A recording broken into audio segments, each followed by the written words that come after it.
Important था, चाहे कोई अमीर हो चाहे कोई गरीब हो, सब नमक खाते थे, इसीलिए नमक की सारी चीजें इम्पोर्टेंट। और इस नमक के लिए गांधी जी ने बोला भी था कि भैया जिसको नमक नहीं है जिसके यहाँ, वो वन कानून तोड़ सकता है या अपने समुद्र के तट के आसपास जा सकता है। तो उसी से जुड़ी हुई बात आती है कि भाई भागीदारी समूह, नमक सत्याग्रह या दांडी मार्च में किस किस ने अपनी भागीदारी की, जो 1930 के आसपास हुआ। उस भागीदारी समूह से क्या क्या फर्क पड़ा, तो इसी में बात आती है भागीदारी समूह। और एक क्वेश्चन बनता है कि भाई किस किस समूह ने इस आंदोलन में भागीदारी की, किसान ने की या नहीं की, मुस्लिमों ने की या नहीं की, ये क्वेश्चन पूछा जाता है, एमसीक्यू में पूछा जाता है, उससे जुड़ा हुआ क्वेश्चन आता है। तो सबसे पहली बात, इस भागीदारी समूह में हमने देखा जमुना लाल बजाज, जमुना लाल बजाज जो एक व्यापारी वाले व्यक्ति थे, तो इसका मतलब व्यापारिक जो समूह था वो गांधी जी के इस आंदोलन में काफी शामिल हुआ। और व्यापारी समूह ने ज्यादातर टाइम गांधी आंदोलन का सपोर्ट किया। उसका कारण यह था कि आजादी के बाद भी अगर अहिंसा रहेगी तो व्यापारी लोगों को काफी ज्यादा फायदा होगा, और अहिंसा होगी तो दिक्कत होगी। दूसरा, मजदूर और किसान, ये लोग भी साथ आए कि इनकी रोजी रोटी के लिए, और साथ में ब्रिटिश की नीतियों ने काफी ज्यादा इनका शोषण किया था। तो इन्हें लगा कि अगर हम लोगों को आजादी मिलेगी तो एक तो हमें अपना अधिकार मिलेगा जमीन के ऊपर, और साथ में उचित मजदूरी मिले, तो इसलिए मजदूर एवं किसान भी साथ में काफी ज्यादा आए। और मजदूर और किसान ने, जो हमने देखा था कि भाई जमींदारी क्षेत्र में चौकीदारी कर रोको, जहां पर जमींदार कर लेता था और वो बोलता था कि हम आप लोगों की सिक्योरिटी करते हैं, इसके लिए चौकीदारी कर, ये सारी चीजें भी एक प्रावधान के रूप में थी, एक कार्यक्रम के रूप में थी कि अगर ब्रिटिश लोग हमारी मांगों को नहीं मानते हैं तो किसानों को चौकीदारी रोक लेना चाहिए, साथ में लगान नहीं देना चाहिए, कर नहीं देना होगा। और लगान अगर इन जमींदारों को नहीं मिलेगा तो ब्रिटिश लोगों की आय कम होगी, तो अपने आप परेशान होंगे और अपने आप बात करने आएंगे। और एक और अच्छी बात, जनजातीय क्षेत्र की काफी लोग भी इसमें शामिल थे। जनजातीय लोग जिसमें उत्तर पूर्वी भारत हो, नॉर्थ ईस्ट वाला क्षेत्र, वहां से हमने देखा था एक महिला जिसका नाम था गेंडिल्यू। गेंडिल्यू काफी ज्यादा भागीदारी की। गेंडिल्यू ने राष्ट्रीय आंदोलन में मणिपुर और उत्तर पूर्वी भारत का नेतृत्व संभाला, और इन्होंने जिस आंदोलन से जुड़ी थी, जैदोडांग या मणिपुरी मूवमेंट, उस आंदोलन को इन्होंने अहिंसा के माध्यम से चलाया, गांधीवादी पद्धति के माध्यम से चलाया। 1930 में ये खुद भी सामने आई। और साथ में हमने देखा असम के जो लोग थे वो कनिंगम सर्कुलर कानून, उसका विरोध कर रहे थे। तो इसका मतलब जनजातीय लोग भी कहीं ना कहीं भागीदार थे। और एक और अच्छी बात, महिलाओं की भागीदारी, जो हमारे देश की आधी आबादी थी, उन्होंने भी इस आंदोलन में बढ़ चढ़ के हिस्सा लिया। तो महिला भागीदारी भी काफी ज्यादा रही। महिलाओं ने चाहे विदेशी कपड़ों की होली जलाना हो, उसमें भागीदारी की, होली जुलूस में जाना हो, उसमें भागीदारी की, या फिर जो नशीले पदार्थ की जो दुकानें थी, मदिरा, जो काफी ज्यादा न्यूज में भी रहा उस टाइम, मदिरा की दुकान पर जो प्रदर्शन होता था, और हमने देखा कि भाई मदिरा की दुकान पर प्रदर्शन करने का दोहरा इम्पैक्ट था। पहला तो ब्रिटिश लोगों को आर्थिक हानि, और दूसरा, हमारे समाज में ऐसी बुराइयों को दूर करना जो हमारे के लिए खतरा है। ऐसे ही अफीम, ब्रिटिश लोग अफीम से काफी ज्यादा धन कमाते थे, वो भी एक नशे का साधन था, उस पर भी महिलाओं की भागीदारी। और अगले जो छात्र थे उन्होंने भी बढ़ चढ़ के हिस्सा लिया, छात्रों की भागीदारी। छात्रों को जब बोला गया कि भाई आप लोग स्कूल छोड़ दो, तो सबसे पहले यही खुश हुए, ठीक है स्कूल छोड़ देते हैं, वैसे भी कुछ फायदा नहीं। तो स्कूल छोड़ने की जब बात हुई तो बहुत सारे छात्रों ने, विद्यार्थियों ने स्कूल छोड़ा और वो शामिल हो गए। लेकिन एक जो रही, मुस्लिमों की भागीदारी इसमें कम दिखी।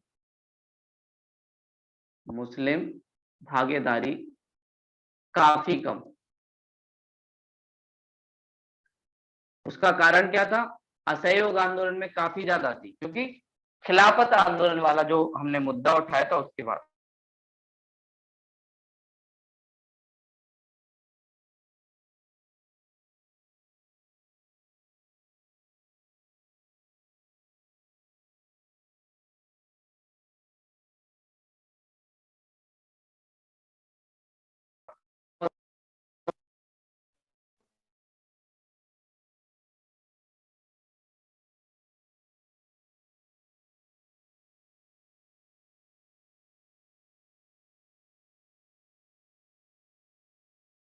जो फूट डालो और राज करो की नीति थी, उसको जो उन्होंने आगे बढ़ाया, उसके द्वारा उन्होंने मुस्लिम लोगों को काफी अपने करीब कर लिया, और इस वजह से उन्हें कांग्रेस से दूर कर दिया। तो मुस्लिम के जो नेता थे, चाहे मोहम्मद अली जिन्ना हो या लियाकत अली खां हो, उन्होंने थोड़ा दूर रहने की बात की, और उसकी वजह से मुस्लिम की जो भागीदारी है वो इसमें कम दिखी। और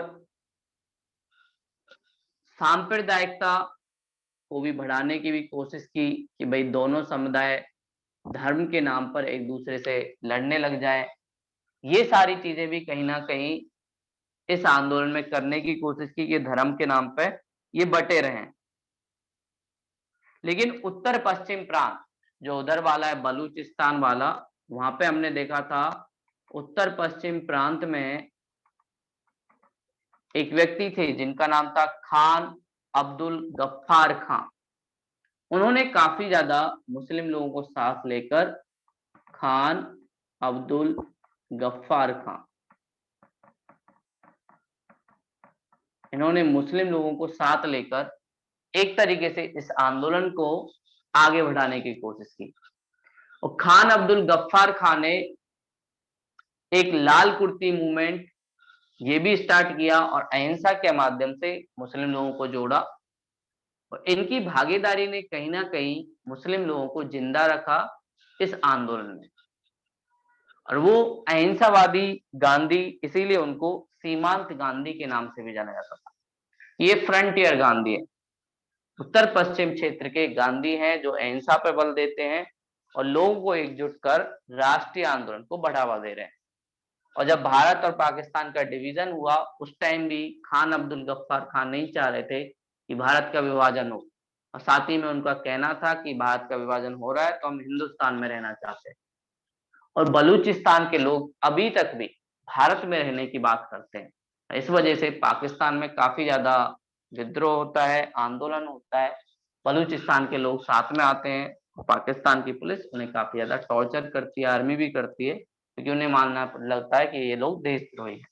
लेकिन खान अब्दुल गफ्फार खान जो शांति की बात करते थे, उसी की बात। लेकिन दिक्कत ये थी कि हमारी सीमा लगती नहीं थी बलूचिस्तान से, बीच में पाकिस्तान का एरिया था, तो हमें लगता था बहुत दिक्कत होगी हैंडल करने में, जैसे पाकिस्तान को बांग्लादेश हैंडल करने में भी, तो ऐसा ना हो कि थोड़ा दूर जाना पड़े, इसलिए हमने बलूचिस्तान वाले एरिया को थोड़ा सा दूर ही रखा। लेकिन खान अब्दुल गफ्फार खान चाहते थे कि वो भारत में ही शामिल होके आगे काम करें। तो ये हमारे कुछ भागीदारी समूह थे। अगली बात करें इसका पतन कैसे हुआ, कैसे गिरावट हुई, तो पतन का एक सबसे बड़ा रीजन था गोलमेज सम्मेलन। ब्रिटिश लोगों ने बात की थी जब स्वराज पार्टी ने कहा था कि भैया आप लोग गोलमेज सम्मेलन करवाओ, राउंड कॉन्फ्रेंस करवाओ, जिसमें हमारे संविधान की बात की जाए, भारत में कैसे सारी चीजें डेवलप हुई उसकी बात की जाए, तो उसके लिए आप लोग गोलमेज सम्मेलन करो। तो ब्रिटिश लोगों ने प्रथम गोलमेज सम्मेलन करवाया, लेकिन इस फर्स्ट गोलमेज सम्मेलन में कांग्रेस ने भागीदारी नहीं की। अब ये चाह रहे थे कि दूसरा गोलमेज सम्मेलन हो और उस दूसरे गोलमेज सम्मेलन में कांग्रेस शामिल हो, क्योंकि कांग्रेस एक नेशनलिस्ट पार्टी थी। राष्ट्रीय आंदोलन के थ्रू सबसे ज्यादा जो बहुमत था वो कांग्रेस के पास था। तो कांग्रेस के बिना गोलमेज सम्मेलन करना और उसके बिना आप कुछ भी लेके आ जाओगे तो ऐसे तो फायदा होगा नहीं। तो इसलिए इन्हें ये समझ आ गया कांग्रेस की भागीदारी जरूरी है। इसलिए जब सेकंड गोलमेज सम्मेलन हुआ तो इन्होंने कुछ बातें गांधी जी की मान ली और 1931 में सेकंड गोलमेज सम्मेलन में लंदन गांधी जी गए कांग्रेस की तरफ से। तो सेकंड गोलमेज सम्मेलन गांधी और इरविन के बीच एक पैक्ट हुआ। इरविन उस टाइम वायसराय थे। तो गांधी इरविन समझौता हुआ और इस समझौते के थ्रू बोला गया कि भाई गांधी जी दूसरे गोलमेज सम्मेलन के लिए कांग्रेस की तरफ से लंदन जाएंगे और वहां पे भारत की बात को उठाएंगे।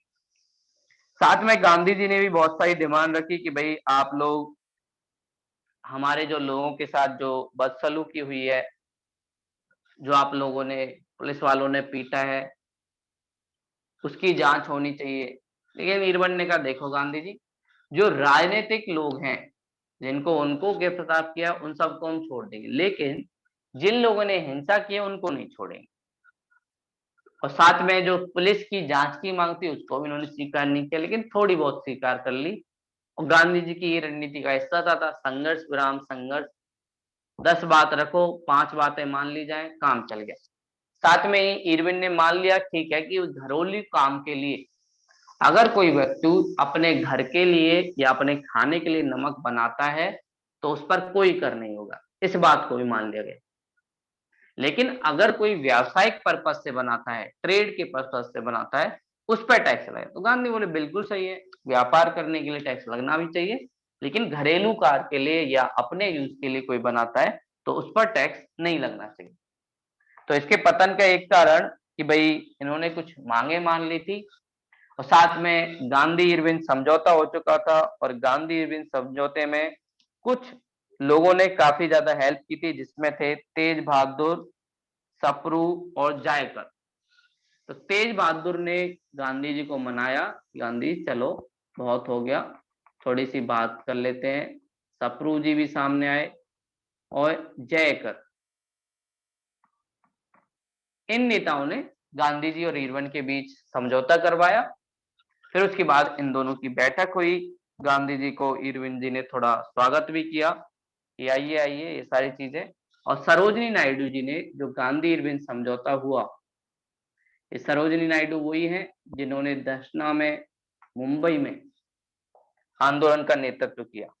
और सरोजिनी नायडू जी ने कहा ये दो महात्माओं का मिलन है, दो महात्मा एक साथ मीटिंग कर रहे हैं। तो दो महात्मा के रूप में सरोजिनी नायडू ने गांधी और इरविन जी को बोला।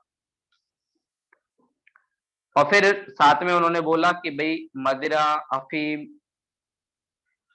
और जो विदेशी दुकान है उनके आगे आप लोग धरना प्रदर्शन दे सकते हो, उसमें कोई समस्या नहीं। तो धरना प्रदर्शन की जो बात है उसको भी इन्होंने मान लिया, लेकिन पुलिस वाली जो बात थी उसको नहीं माना। और फिर उसके बाद भारत में एक के बाद एक घटनाएं हुई। सेकेंड गोलमेज सम्मेलन हुआ। सबसे पहले ये जो घटनाएं हुई इनके बारे में कई बार क्रम से लगाने के लिए पूछा जाता है कि भाई कौन सी घटना कैसे हुई। तो इन घटनाओं को क्रम में लगाना बहुत जरूरी है। एक तरफ कांग्रेस के अंदर नमक सत्याग्रह ये वाला केस चल रहा था, दूसरी तरफ लाहौर षड्यंत्र के थ्रू भगत सिंह, राजगुरु, सुखदेव, उनको फांसी की बात चल रही थी। तो दो मुद्दे पैरेलली भारत में चल रहे थे, भगत सिंह, राजगुरु और सुखदेव, उनको फांसी की बात, दूसरी तरफ गांधी इरविन। तो सबसे पहले प्रथम गोलमेज जो सम्मेलन हुआ, ये चीजें चल रही थी। प्रथम गोलमेज सम्मेलन इसमें हमें पता है गांधी जी और कांग्रेस ने भागीदारी नहीं की। ये सम्मेलन 1930 के आसपास चला। 1930 में चला। उसके बाद गांधी इरविन समझौता हुआ। इरविन समझौता, इसमें हमें पता चला कि भाई क्या क्या चीजें थी। भारतीय लोगों की कुछ मांगे मान ली कि नमक घरेलू के लिए या घर के लिए बना सकते हो, और गांधी जी ने ये बात मान ली कि हम लोग दूसरे गोलमेज सम्मेलन में बैठक करेंगे।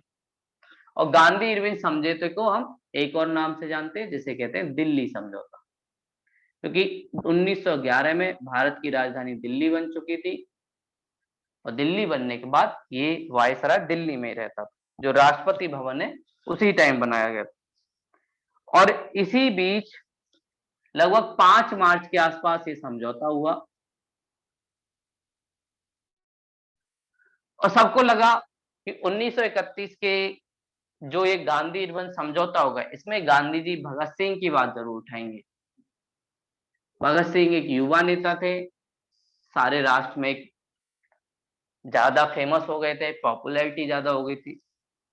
लेकिन गांधी जी ने यहाँ पर भगत सिंह के मुद्दे को नहीं उठाया, और उनके मुद्दे को ना उठाने का एक सबसे बड़ा रीजन गांधी जी और भगत सिंह के साधन में फर्क होना।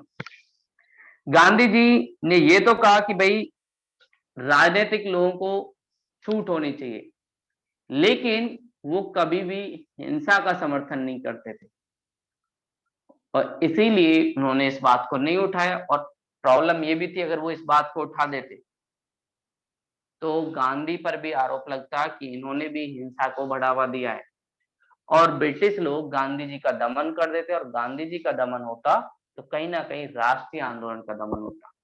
तो गांधी जी को लगा कि भाई इस मुद्दे को ना उठाना ही सही है, क्योंकि ज्यादा इस मुद्दे को उठाया तो ब्रिटिश लोग बोलेंगे कि वाह गांधी जी, एक तरफ आप बोलते हो अहिंसा की बात करना चाहिए, और दूसरी तरफ क्योंकि ब्रिटिश के लिए, हमारे लिए भगत सिंह क्रांतिकारी थे, लेकिन ब्रिटिश वालों के लिए एक आतंकवादी थे। तो वो कह सकते थे कि आपने तो एक अहिंसक आदमी होकर भी एक हिंसा वाले को सपोर्ट कर दिया। तो इसलिए गांधी जी ने राष्ट्रीय आंदोलन को बचाने के लिए भगत सिंह जी वाला जो मुद्दा था वो नहीं उठाया। लेकिन इससे जो युवा थे वो काफी ज्यादा नाराज थे गांधी जी से कि आपने ऐसा क्यों नहीं किया, आपको करना चाहिए था। और इसी बीच 23 मार्च को भगत सिंह, सुखदेव और राजगुरु, सुखदेव और राजगुरु, इन तीनों को फांसी हो गई। ये फांसी जब हुई तो लोग काफी ज्यादा नाराज थे गांधी से कि आपने उनको नहीं बचाया। और उसके तुरंत बाद जब कराची में अधिवेशन हुआ कांग्रेस का, जो रेगुलर अधिवेशन होता था, ये अधिवेशन हुआ, और ये अधिवेशन लगभग एक सप्ताह बाद 30 मार्च 1931 को हुआ। और इसके जो प्रमुख बने, अध्यक्ष बने, वो वल्लभ भाई पटेल थे। वल्लभ भाई पटेल। और गांधी जी को इस सम्मेलन के दौरान काले झंडे दिखाए गए। काले झंडे दिखाने का मतलब लोग उनके थोड़ा विरोध कर रहे थे कि गांधी जी ने अच्छा नहीं किया, उन्हें ध्यान देना चाहिए था इस बात पर कि भगत सिंह को बचाया जा सकता था, इरविन से बात नहीं की। गांधी जी बोले देखो भगत सिंह भी चाहते थे राष्ट्र की आजादी मिले, मैं भी चाहता हूँ राष्ट्र की आजादी मिले, लेकिन किसी एक मुद्दे के ऊपर अगर हम लोग झुक गए तो ब्रिटिश लोगों को दमन करने का मौका मिल जाएगा, और फिर जो हम लोग चाहते हैं वो नहीं होगा। तो गांधी जी को काले झंडे दिखाई दिए, उसके बाद भी वो शांति रहे, लेकिन बाद में उन्होंने जवाब भी दिया अपनी बातों का जब उन्हें मौका मिला। फिर धीरे धीरे युवा लोगों को समझ आई, लेकिन भावनाएं थी लोगों की। गांधी जी हमेशा बोलते थे कि आपकी महानता इसमें नहीं है कि जब भीड़ के साथ आप खड़े हो, आपकी महानता तब है जब आप भीड़ के खिलाफ खड़े हो। तो असहयोग आंदोलन में ऐसा हुआ, जब असहयोग आंदोलन वापस लिया तब भीड़ उनके खिलाफ थी, और दूसरा जो केस आया जब भगत सिंह को फांसी हुई तब भीड़ भी उनके खिलाफ थी। बहुत सारे लोग उनसे नाराज थे, उसके बावजूद भी गांधी जी ने धैर्य से बड़ा काम लिया। उन्होंने इस चीज का ध्यान रखा कि राष्ट्रीय आंदोलन के मुद्दे को नीचे ना रखा जाए, उसको ऊपर ही रखा जाए। तो वल्लभ भाई पटेल ये सारी चीजें कर ही रहे थे। और फिर उसके बाद इसी अधिवेशन में गांधी जी को भेजा गया, चूज किया गया कि भैया गोलमेज सम्मेलन जो दूसरा होगा उसके लिए गांधी जी जाएंगे लंदन। सेकंड के लिए गांधी जी जाएंगे लंदन 1931 में, और गांधी जी को लंदन जाना है। गांधी जी लंदन गए, लंदन में बैठक हुई, गांधी जी से वहां के वायसराय के साथ साथ भारत सचिव भी मिले, साथ में वहां की महारानी भी मिली। लेकिन वहां पे एक दिक्कत हो गई, और सबसे बड़ी दिक्कत ये थी कि वहां पर अंबेडकर जी भी गए हुए थे, और अंबेडकर जी ने वहां पर एक मुद्दा उठा दिया पृथक निर्वाचन का। और अंबेडकर जी कह रहे थे जैसे आप लोगों ने मुस्लिम लोगों को, एक तरफ यहाँ पर अंबेडकर जी थे, दूसरी तरफ गांधी। गांधी जी गए थे कांग्रेस की तरफ से, अंबेडकर जी की कोई पार्टी नहीं थी, वो एससी एसटी और महिला इनके अधिकार की बात करने गए थे। बड़े बड़े भारतीय लोगों को इस गोलमेज सम्मेलन में जाना अलाउ। तो अंबेडकर जी ने मुद्दा उठाया कि भैया एससी एसटी और महिला के लिए भी हमें पृथक निर्वाचन चाहिए, पृथक निर्वाचन। और ये वही वाला मुद्दा था जिसकी वजह से मुस्लिम लोग भारतीय लोगों से अलग हुए। तो गांधी जी इस मुद्दे पर आग बबूला हो गए, समोसा खा ही रहे थे, चटनी भी खा ही रहे थे, बस इतने में ही ये वाला मुद्दा आ गया। तो गांधी जी बोले ये क्या क्या मुद्दा है। ब्रिटिश लोगों से उन्होंने पूछा, बोले हम क्या है, तुम्हारा ही आदमी है, तुम्हारे देश से आया, उसने भी अपना मुद्दा उठाया। तो गांधी जी इस चीज से नाराज हो गए। तो गांधी जी बोला नहीं, मैं ऐसी चीज पे कोई बात नहीं करूंगा। आप लोगों ने बुलाया था कि भाई हम संविधान कैसे बनाएंगे, लेकिन यहाँ पे तो अलग ही मुद्दा चल रहा है। और इस वजह से गांधी और अंबेडकर के बीच विवाद बना। और फिर उसके बाद गांधी जी बीच में ही गोलमेज सम्मेलन को छोड़ के भारत वापस आ गए। उन्होंने आके ही बोला कि मैं नहीं चाहता कि मेरे देश का सर थोड़ा नीचे उसे, और मुझे पता था ब्रिटिश लोग फूट डालो राजनीति की को और आगे बढ़ाना चाहते हैं, इसलिए उन लोगों ने जानबूझकर पृथक निर्वाचन के मुद्दे को अंबेडकर से उठवाया। तो इन दोनों के बीच बहस हुई, और गांधी जी ने बोला ईरवन ने मुझे धोखा दिया है, हमारा असहयोग आंदोलन सही चल रहा था, इन्होंने बंद भी करवा दिया। तो गांधी जी ने कहा सविनय अवज्ञा आंदोलन, नमक सत्याग्रह सेकंड हम लोग लॉन्च करेंगे। लेकिन जैसे ही गांधी जी इंडिया आए, ब्रिटिश वाले उनका इंतजार कर रहे थे, आओ आओ। तो गांधी जी आए, गांधी जी को तुरंत पकड़ लिए। तो नमक सत्याग्रह या सविनय अवज्ञा आंदोलन सेकंड स्टार्ट तो हुआ, लेकिन चला नहीं। उसका कारण ये था जितने भी बड़े लीडर थे सबको पकड़ लिया। ब्रिटिश लोग इस बार पूरे सतर्क थे। तो उसके बाद जो महाराष्ट्र है, वहां की जेल यरवदा पूना के पास गांधी जी को डाल दिया। गांधी जी और अंबेडकर के बीच बड़ा बवाल मचा ही हुआ था। तो अंबेडकर जी को कुछ लोगों ने समझाया, देखो अंबेडकर जी, गांधी जी एक बड़े नेता हैं और साथ में बुजुर्ग भी हैं, और अब वो अनशन पे बैठ गए हैं। उन्होंने बोला है अनशन पे तब तक रहूंगा जब तक ये बात वापस नहीं होगी, और अगर ये बुजुर्ग आदमी मर गया आपकी वजह से तो ध्यान रखना आपके ऊपर ही उंगली उठेगी। इस मुद्दे को लेकर और भी बहुत सारे मुद्दे को लेकर कुछ लोगों ने अंबेडकर जी को समझाया। फिर अंबेडकर जी पूना आए, और फिर अंबेडकर जी और गांधी जी के बीच पूना समझौता हुआ। पूना समझौता 1932 के आसपास गांधी जी और अंबेडकर के बीच हुआ। उसमें गांधी जी ने बोला देखो अंबेडकर बेटा, तुम्हारी बात जायज है कि तुम्हारे समुदाय के साथ काफी ज्यादा बेकार हुआ है, सामाजिक रूप से, आर्थिक रूप से, राजनीतिक रूप से उनके साथ टॉर्चर हुआ है, लेकिन इसका मतलब ये नहीं कि आप दूसरों को सजा दो। आपके साथ टॉर्चर हुआ है, हम ये बात मानते हैं, लेकिन इस टॉर्चर को दूर करने के लिए आपको जरूरी है कि आप सही से काम करें। हम आपको पृथक निर्वाचन के लिए बना कर रहे हैं, लेकिन आरक्षण तुम्हें जितना चाहिए इतना ले लो। रिजर्वेशन आप ले लो, अपनी जनसंख्या के आधार पर रिजर्वेशन की कोई मना है, लेकिन पृथक निर्वाचन कहीं ना कहीं ब्रिटिश की रणनीति का हिस्सा है, और ब्रिटिश लोग इसके द्वारा हमारे समाज को बांटना चाहते हैं, तो तुम समाज को बंटवाओ। तो अंबेडकर जी कहते हैं ठीक है, आपने कहा है तो मैं मान लेता हूं।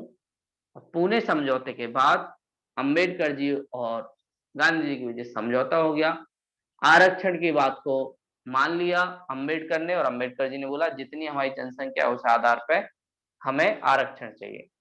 तो यहाँ पूना समझौता से भारत में पहली बार आरक्षण की बात सामने आई। अंबेडकर जी एक ऐसे नेता थे जो किसी पार्टी से ना होने के बावजूद तीनों गोलमेज सम्मेलन में शामिल हुए। तीनों गोलमेज सम्मेलन में उन्होंने भागीदारी की, अपनी बात रखी, ये सारी चीजें की। लेकिन अंबेडकर जी ने गांधी जी से एक बात पूछी, ये बात बताइए गांधी जी, आप कहते हो कि हमारे समाज से जाति प्रथा चली जाएगी, आप कहते हो हमारे समाज से छुआछूत चला जाएगा, लेकिन कैसे कैसे जाएगा ये भी तो बताओ। जब तक हम लोगों को अधिकार नहीं मिलेगा तब तक ये कैसे जाएगा। आप जैसा बड़ा नेता होने के बावजूद अगर ये समस्याएं हमारे समाज से दूर नहीं हो रही हैं, तो ऐसा कौन मसीहा आएगा जो ये समस्याएं दूर करेगा। तो गांधी जी बोले बात तो सही है। अंबेडकर जी अपनी जीवन की बात बताते हैं, बोलते जब मैं छोटा था तो हमारे जो गुरुजी थे, चाहे मैं होमवर्क करके लाऊं या ना करके लाऊं, मेरे को कभी पीटते ही नहीं थे।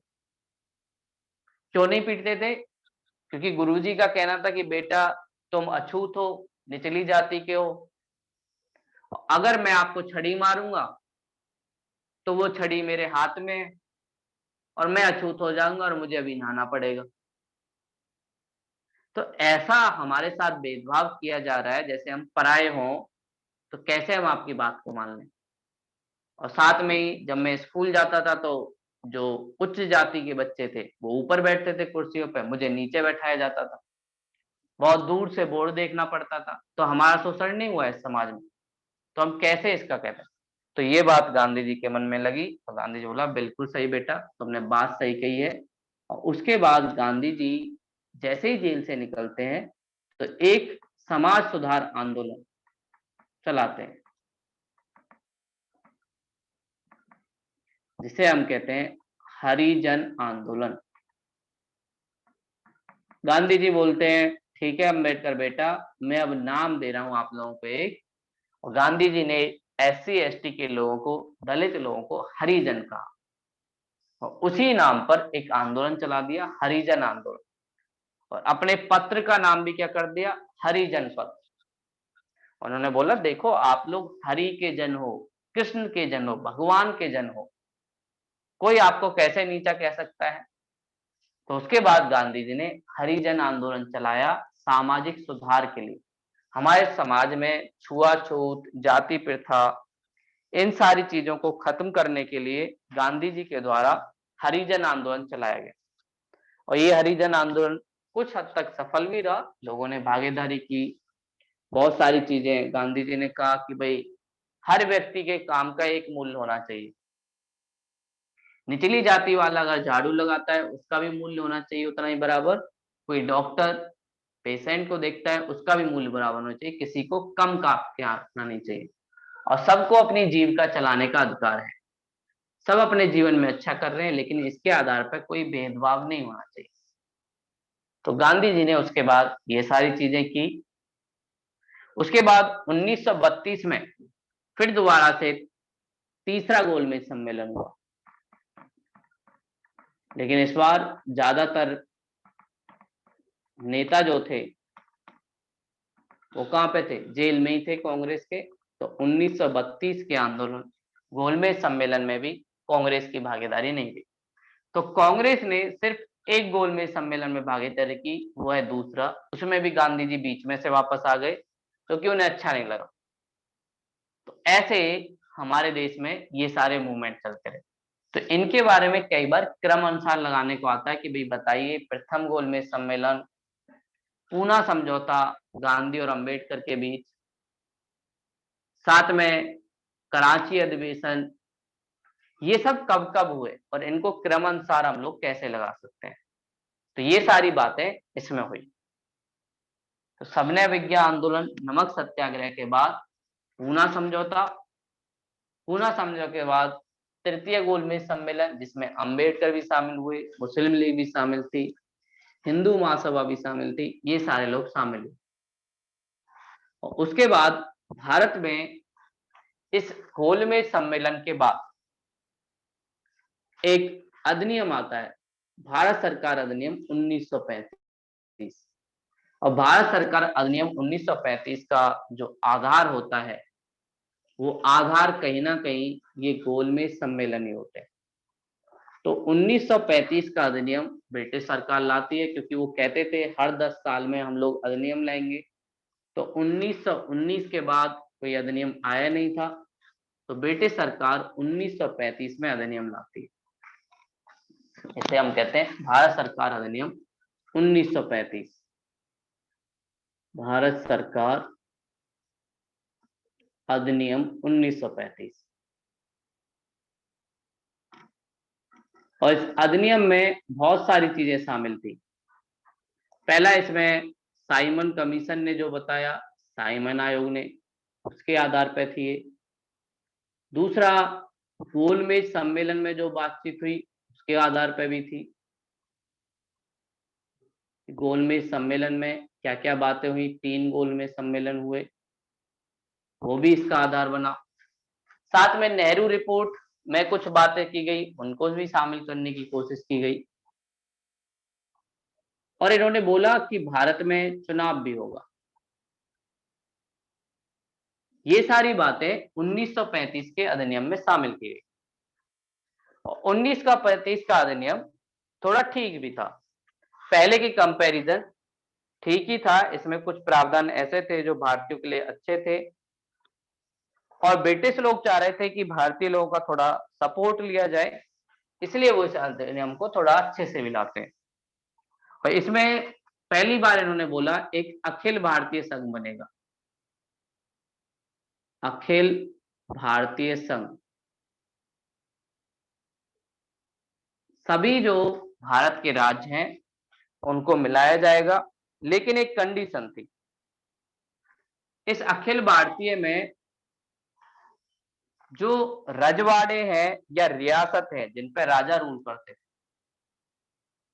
ये रियासत 50% से ज्यादा अगर शामिल हुई तभी ये संघ बनेगा, और 50% से ज्यादा नहीं हुई तो संघ नहीं बनेगा।